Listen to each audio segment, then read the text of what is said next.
Hi guys! Welcome back to my channel, no?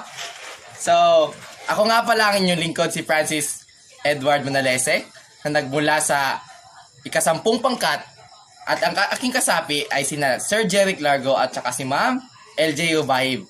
Yan, no? Shoutout nga pala sa kanila, no?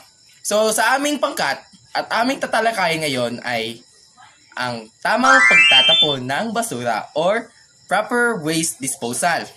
So, magtatagalog lang tayo ngayon, no? Sa bagay, tayo mga Pilipino at natural lang tayo magtagalog. Yan, no? So, ang proper waste disposal or ang tamang pagtatapon ng basura ay kailangan ginagamitan ng tatlong R.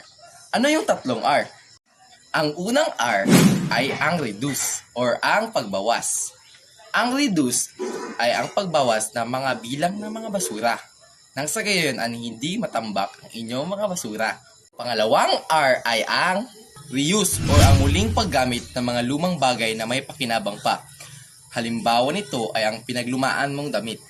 Imbis na itapon mo ito, maaari mo itong ibigay sa iyong mga nakababatang kapatid o mga pamangkin. Nang sa ganon ay hindi na nila kailangan bumili pa ng bagong damit. At ang huling R ay ang recycle ay ang pagbabagong anyo ng inyong mga lumang gamit na maaari mong gamitin muli. Halimbawa nito ay ang mga plastic bottle. Ang mga plastic bottle ay maaari mong gamitin disenyo sa inyong bagay. Pwede mo itong gamitin parol. Pwede mo itong gawing parol. Pwede mo itong gawing pagtaniman ng mga seedlings. At pwede mo rin itong gamitin sa paggawa ng mga lanterns. Isa pang halimbawa nito ay ang gulong.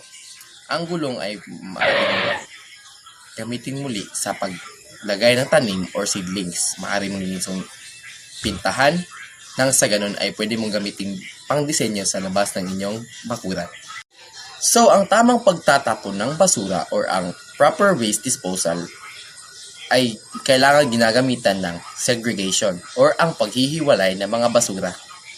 Ang aking mga nabanggit ay iilan lang sa mga tips na maaari niyong gawin nang sa ganun ay maligtas nyo ang ating inang kalikasan.